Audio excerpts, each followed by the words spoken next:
नमस्कार, स्वागत है आपका ईटी नाउ स्वदेश पर। मैं हूं आपके साथ पूजा त्रिपाठी और आप देख रहे हैं कल की तैयारी। और इस शो में हम दर्शकों से जुड़े सवालों को शामिल करेंगे। साथ ही इस शो में हम आपको बाजार की पूरी जानकारी भी देंगे, साथ ही आपको कल के मार्केट की भी तैयारी करवाएंगे और मार्केट के दिग्गज एक्सपर्ट हमारे साथ होंगे जो कि आपको भरोसेमंद सलाह भी देंगे। अगर आप हमारे साथ जुड़ना चाह रहे हैं तो तरीका बेहद ही आसान है। आप हमें व्हाट्सएप करके अपना सवाल भेजिए 9136934056 पर अपने सवाल हमें व्हाट्सएप कर सकते हैं। और साथ ही हम दूसरे सोशल मीडिया पर अन्य सोशल मीडिया पर भी मौजूद हैं। हमारे सोशल मीडिया हैंडल के जरिए भी आप अपने सवाल हम तक पहुंचा सकते हैं।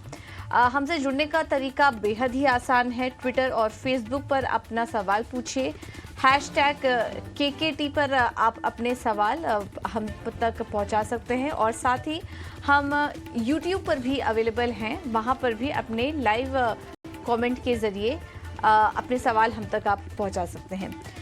तो ये थे शो के में हमसे जुड़ने का तरीका।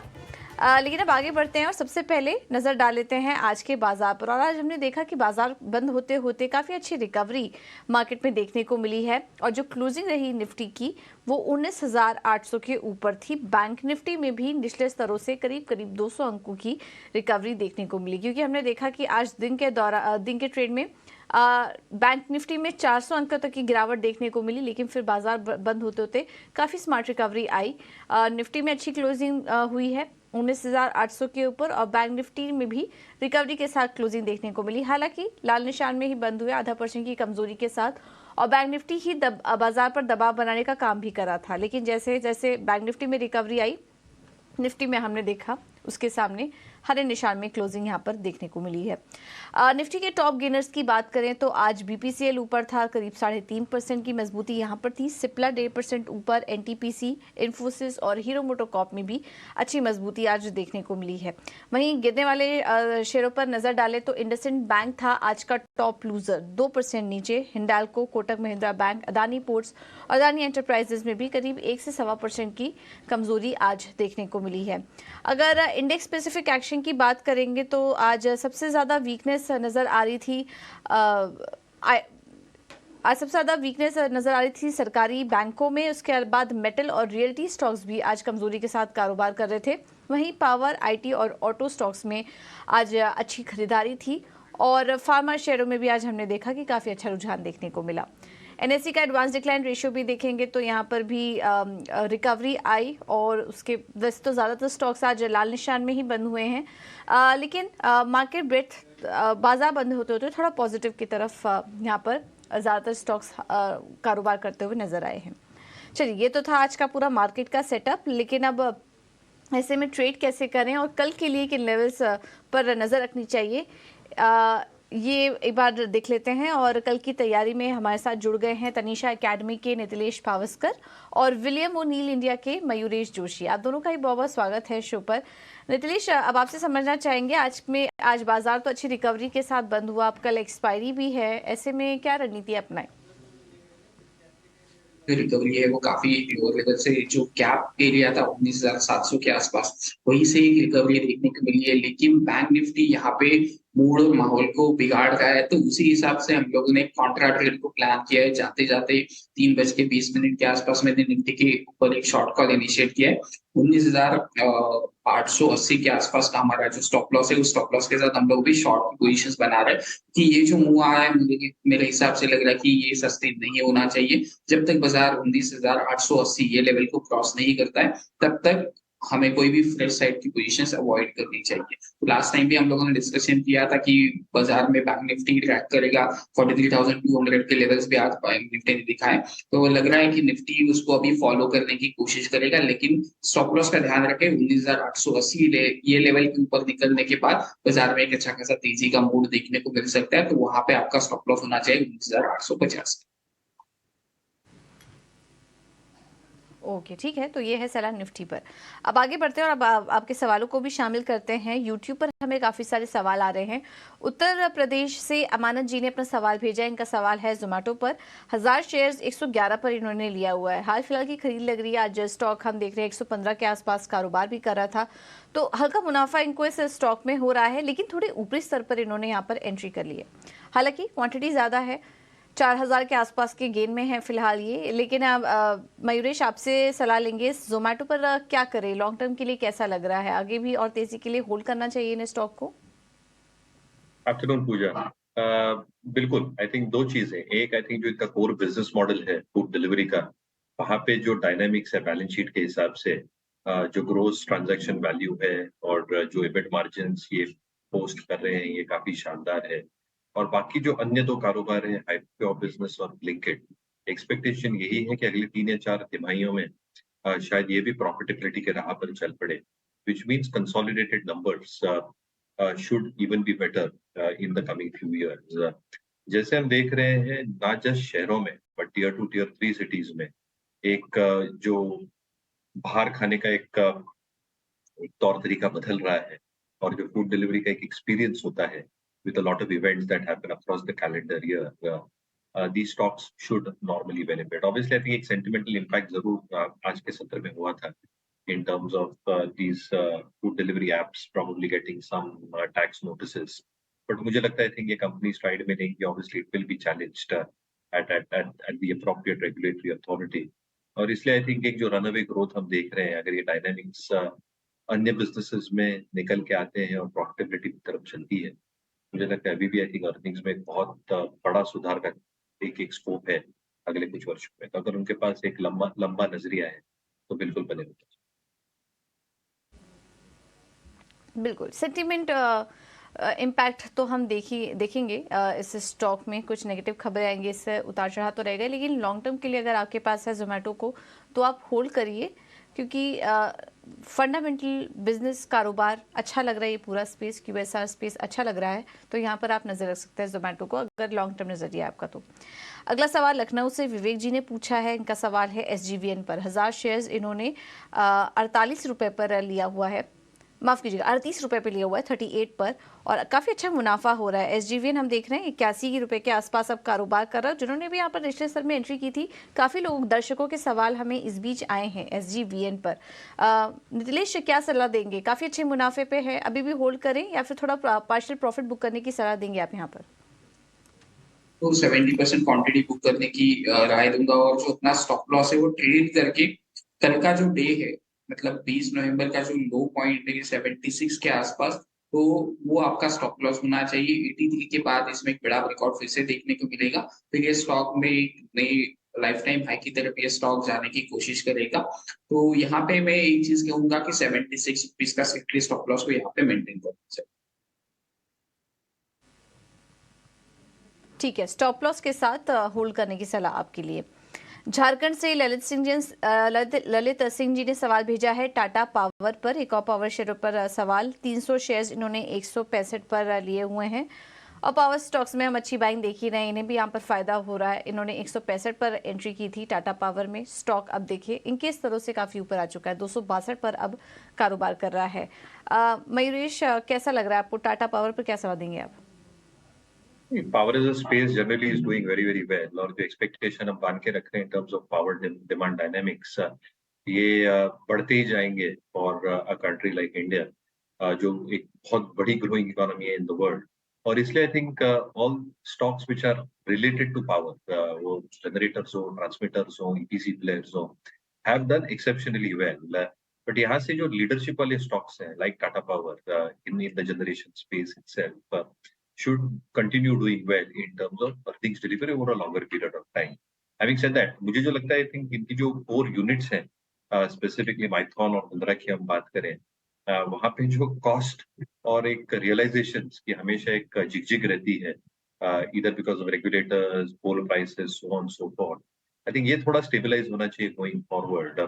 और इनका भी जो झुकाव है towards renewables, specifically solar की जब हम बात करते हैं, यहाँ पे जो एक expectation है of producing solar, both panels as well as power itself, over the next few years, इसके जो डायनेमिक्स होंगे ये जनरेटर्स के फेवर में जाएंगी और इसके मद्देनजर रखते हुए मुझे लगता है थिंक जो पोर्टफोलियो शिफ्ट भी होगा right from thermal to renewables I think that will be a huge transitionary shift जो अच्छा खासा इक्विटी आईआरआर्स और आरओआईसीस ये सारी कंपनीज को देगा। तो मुझे लगता है थिंक अगर इनका लंबा नजरिया वापस है तो एक अच्छा विकल्प हो सकता है। This can be a very very good renewable play as we head into the next few years along with mobility जो ये इलेक्ट्रिकल मोबिलिटी प्लेटफॉर्म्स को सहारा करेंगी। आई थिंक इलेक्ट्रिक व्हीकल्स के जैसे रोल आउट्स होंगे इसमें भी इनका योगदान बहुत अच्छा रहने वाला है। तो मुझे लगता है थिंक लंबा नजरिया हो तो बिल्कुल। बिल्कुल, पोर्टफोलियो में रखने लायक का स्टॉक है लॉन्ग टर्म के लिए। आपने काफ़ी अच्छा समय दिया भी है स्टॉक को, लेकिन टाटा पावर में अभी भी कोई दिक्कत वाली बात नहीं है। आप और लंबे समय के लिए स्टॉक को होल्ड कर सकते हैं। मुंबई से पायल जी ने सवाल भेजा है आइडिया वोडा पर, और 5,000 शेयर्स 4 रुपये पर इन्होंने एंट्री ली हुई थी। हम देखते हैं, ये तो ट्रेडर फेवरेट स्टॉक ही रहता है। काफ़ी ट्रेडर्स ने यहाँ पर काफ़ी हमारे जो दर्शक हैं उन्होंने 10 रुपए के नीचे के लेवल्स पर एंट्री की हुई है और एक पुल बैक को खेलने की यहाँ पर कोशिश होती है अमूमन यहाँ पर जितने भी ट्रेडर्स हैं उनकी। आज तो करीब 2.5% नीचे था ये स्टॉक, लेकिन इनको फ़ायदा मिला। 4 रुपये पे एंट्री की इन्होंने, 5,000 शेयर्स, क्वांटिटी भी अच्छी खासी, और लकी रहे इस स्टॉक में। इनको थोड़ा समय दिया और 47,000 का मुनाफा भी हो रहा है। लेकिन हम दर्शकों को सजेस्ट नहीं करते, जब तक प्रॉपर फंडामेंटल्स की जानकारी ना हो तब तक इस तरह के स्टॉक से यूजुअली हम दूर रहने की ही सलाह देते हैं। लेकिन क्योंकि आपके पास है पायल, तो आपसे आपको सलाह दे देते हैं। नितिलेश जी क्या सजेस्ट करेंगे? वोडा आइडिया काफ़ी वॉलेटाइल स्टॉक रहता है, बट लकी रही है ये। 4 रुपये पर जब इन्होंने एंट्री किया था, वहाँ से अब 13 रुपये पर आ चुका है ये स्टॉक। अभी क्या करें, मुनाफा समेट ले स्टॉक में? देखो, मेरे हिसाब से यहाँ पे रुकना चाहिए। 12 रुपए का स्टॉप लॉस डाल दो, क्योंकि यहाँ से अगर हम लोग देखेंगे तो 1.5 रुपया जाता भी है तो 6,000 रुपए का रिस्क होगा। लेकिन अगर ये स्टॉक फिर से 15 रुपए के ऊपर ट्रेड करना चालू कर देता है तो ये बढ़िया रीहिटिंग स्टॉक में देखने को मिलेगी। जैसे कि लेवल तो आपका 4 रुपए का है, 12 रुपए भी एग्जिट होता है तो भी आप 8 रुपए लेके, मतलब मोटा मोटी 40,000 रुपए लेके आप एग्जिट करोगे। लेकिन ये जो गैप का रेजिस्टेंस लिया है 15 रुपए के आसपास, अगर उसको निकाल देता है फिर ये स्टॉक अच्छा खासा मूवमेंट करेगा। फिर आप धीरे-धीरे करके स्टॉप लॉस को अपनी ट्रेल करें। 15 रुपए के ऊपर जैसे ही ट्रेल करेगा तो 14 रुपए के आसपास। सेम एग्जांपल में मैंने सुज़लॉन में कहा था, ये बड़ा ब्रेकआउट की तैयारी कर रहा है जब ये स्टॉक 12 रुपए 13 रुपए के आसपास ट्रेड कर रहा था। एससीसी में भी वही मैंने रिकमेंड किया था, आईआरएफसी भी। तो वैसे ही मुझे लग रहा है कि आइडिया, वोडाफोन अभी खोने के लिए आपके पास कुछ नहीं है। 12 रुपए का सिंपली स्टॉप लॉस मेंटेन करो, क्लोजली वॉच करो 15 रुपए का ऊपर का लेवल। बिल्कुल, तो खोने के लिए कुछ नहीं है आप, लेकिन स्टॉप लॉस के साथ बने रहिए, मुनाफे को प्रोटेक्ट करिए। यहाँ से अब उतना नीचे तो नहीं जाएगा, लेकिन रिस्क रिवॉर्ड रेशियो आपके लिए फेवरेबल है। 15 रुपए तक अगर आए तो वापस से रिव्यू कर लीजिए, और बीच बीच में रिव्यू जरूर करते रहिए स्टॉक को। आगे बढ़ते हैं। उत्तर प्रदेश से नकुल सिन्हा जी ने सवाल भेजा है एचसीसी पर। 1500 शेयर्स इन्होंने 10 रुपए पर एंट्री कर ली थी। इस स्टॉक में भी हमने देखा कंपनी में टर्न अराउंड आए, जिस तरीके से सरकार का फोकस दिखाई दे रहा है कंस्ट्रक्शन पर, इंफ्रा पर। हमने एचसीसी में भी वो तेजी देखी है। हालांकि अपने ऊपरी स्तरों से अभी भी काफी नीचे है, लेकिन इनके लेवल से तो काफी अच्छी रिकवरी आई है। अब 30 रुपए पे आ चुका है। इनकी एंट्री 10 रुपए पे थी। मयूरेश अभी क्या करें एचसीसी में? नहीं, हमारे कवरेज में नहीं है, but I think it's a very जो दिक्कतों से कंपनी गुजरी थी, ऑब्वियसली आई थिंक फंडामेंटल्स को सपोर्ट करने के लिए एक लंबा टर्न अराउंड लगेगा। What happens with the stock up projects, जो रिसीवेबल बुक्स है वो काफी हाई है। नए प्रोजेक्ट्स जो मिलेंगे इनको क्या आईआरआर्स पे मिलने वाले हैं। लेवरेज पोजीशन बैलेंस शीट पे अभी भी थोड़ी वीकर साइड पे है। तो fundamentally I think there are still a lot of question marks to be answered. Trading के हिसाब से डेफिनेटली आई थिंक मूव्स ये स्टॉक में मिल सकते हैं। तो कहीं ना कहीं आई थिंक ट्रेडिंग पोर्टफोलियो जैसा आपको इसको देखना पड़ेगा with appropriate stop losses and risk management. Alright, तो ये है सलाह इस स्टॉक पर, एचसीसी पर। अभी टर्न अराउंड में समय लग सकता है, लेकिन अगर आपकी एंट्री है इसमें तो आप रिव्यू करते रहिए इस स्टॉक को। भोपाल से प्रदीप सिंह जी ने सवाल भेजा है टीटागढ़ रेल पर। 100 शेयर्स इन्होंने 1,000 रुपये पर लिया हुआ है। अब ये देखना होगा ये इन्होंने लिया कब था, हाल फिलहाल की खरीद थी क्या, क्योंकि 2 दिनों में चला तो अच्छा है ये स्टॉक, बट उसके बाद हम देख रहे हैं कि आज स्टॉक में थोड़ी मुनाफा वसूली भी देखने को मिली, आज 3% ये स्टॉक टूट गया था। क्या सलाह देंगे आप, अगर ये शॉर्ट टर्म ट्रेडर्स हैं नितिलेश, तो टीटागढ़ रेल में क्या करें? तो यहाँ पे एक स्टॉप लॉस लगा लें 940 रुपीज के आसपास का। अगर इसके नीचे जाता है तो एक बार के लिए इसे एग्जिट कर देना चाहिए।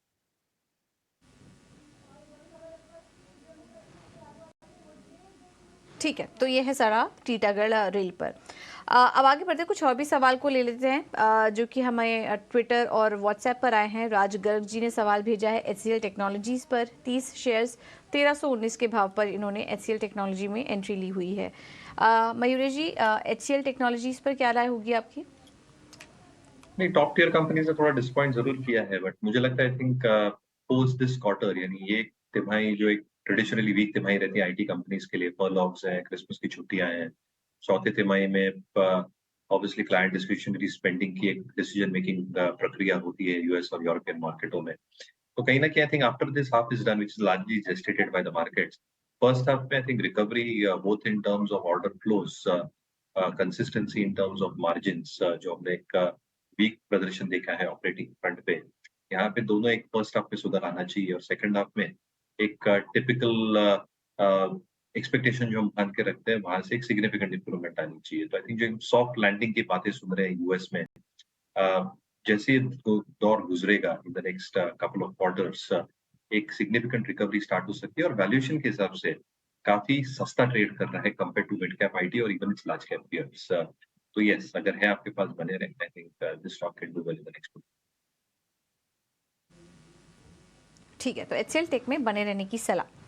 कानपुर से अभिषेक शुक्ला जी का सवाल आया है सुजलॉन एनर्जी पर। 60 शेयर्स 40 रुपए 85 के लेवल्स पर लिया हुआ है। काफ़ी सारे अभी पावर स्टॉक्स पर हमने चर्चा भी की है।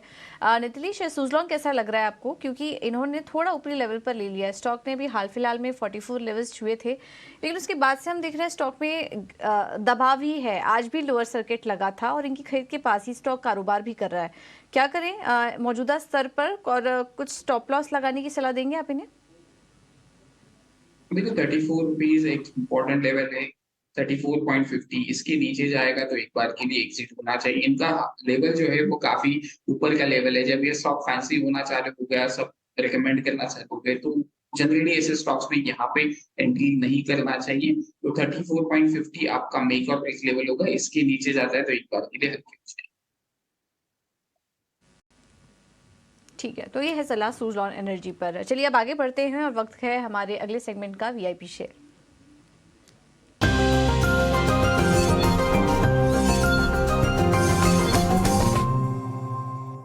ओके नितिलेश, सबसे पहले आपसे शुरुआत करेंगे। आपकी वैल्यू पिक कौन सी होगी आज? देखो मेरे 2 ट्रेड होंगे। यहाँ पे मैं टीवीएस मोटर में सेल साइड प्लान करना पसंद करूंगा। यहाँ पे लग रहा है कि जो एक अपसाइड मोमेंटम था वो रुकने की कोशिश कर रहा है। 1740 के आसपास हम लोग इसमें बिकवाली करेंगे। 1760 रुपए स्ट्रिक्टली स्टॉप लॉस को मेंटेन करेंगे। 1700 हमारा पहला टारगेट होगा। अगर 1690 इसके नीचे ट्रेड करता है तो आप यहाँ पे फिर से एक बड़ा डाउनसाइड मोमेंटम देख सकते हैं 1640 तक का लेवल। दूसरा जो ट्रेड होगा वो होगा जुबिलेंट फूड। काफी बहुत दिनों के बाद थोड़ा सा अट्रैक्टिव लग रहा है। 535 एक इंपॉर्टेंट लेवल है। अगर 535 को ये ब्रेकआउट कर देता है तो 515 के स्टॉप लॉस के साथ हम लोग इसमें लॉन्ग जाना पसंद करेंगे। 560 रुपए पहला टारगेट होगा और उसके बाद 580, ये 2 टारगेट के लिए हम लोग प्लान करें। बिल्कुल। मयूर जी, आप भी अपने कॉल सजेस्ट करिए आज के लिए। पावर क्षेत्र से ही हमें मार्केट स्पेस इंडिया में पूजा CESC काफी पसंद आ रहा है। आई थिंक 2-3 चीजें जो इम्पोर्टेंट हो रही है कंपनी के लिहाज से। एक, आई थिंक जो जनरेशन कैपेसिटीज है, जो PPAs का एक सहारा है जनरेशन कैपेसिटीज को, और जो टैरिफ्स इनको मिल रहे हैं, ये अच्छा खासा सहारा देते हैं in terms of overall cash flows. जहां तक इनके फ्रेंचाइज यूनिट्स का सवाल रहा, वो राजस्थान हो मालेगांव हो, एक्सपेक्टेशन हम यही मान के रख सकते हैं, इधर ब्रेक इवन चौथे तिमाही इन द नेक्स्ट ईयर या नेक्स्ट फाइनेंशियल ईयर में प्रॉफिटेबिलिटी की तरफ ये फ्रेंचाइज यूनिट्स आएंगी, विच मीन्स कंसोलिडेटेड आंकड़ों में एक बहुत बड़ा सुधार देखने मिलेगा अगले वर्ष से। तीसरी बात, इन टर्म्स ऑफ डिविडेंड यील्ड, बहुत अच्छी डिविडेंड यील्ड है कंपनी के, क्योंकि कैश फ्लोज काफी अच्छे रहते हैं। तो 4-4.5% की डिविडेंड यील्ड बेहतर मानी जा सकती है निवेशकों के लिए। And both and the most important point, I think जो एक एक्सपेक्टेशन हम बांध रहे हैं in terms of power demand, is expected to grow exponentially going forward. और जैसे ये ग्रोथ आती जाएगी, आई थिंक जैसे मैंने कहा पूरी पहाड़ chain should probably benefit from that. हमें मार्केट्स में इंडिया में सीएससी काफी अच्छा लग रहा है, हमें लगता है 20 से 25% की अपसाइड ये लेवल से भी आई थिंक बिल्कुल मुमकिन है।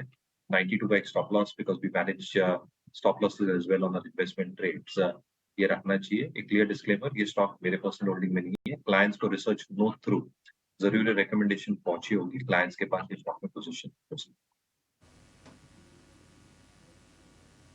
बिल्कुल। तो ये स्टॉक अच्छा लग रहा है। एक साइड लक्ष्य 263, अवधि 6 महीने के लिए, और इसके अलावा सीएससी भी है मयूरेश की पसंद। 92 के लक्ष्य के लिए आप यहाँ पर तेज़ी करके चल सकते हैं। आप दोनों ही एक्सपर्ट का बहुत बहुत धन्यवाद। नितिलेश जी, मयूरेश जी, आप दोनों का बहुत बहुत धन्यवाद समय देने के लिए, तमाम स्टॉक्स पर अपनी रणनीति भी सुझाने के लिए। चलिए छोटे से ब्रेक के लिए हम यहाँ पर रुकेंगे, लेकिन आप बने रहिए हमारे साथ। खबरों का सिलसिला आगे भी जारी रहेगा। नमस्कार।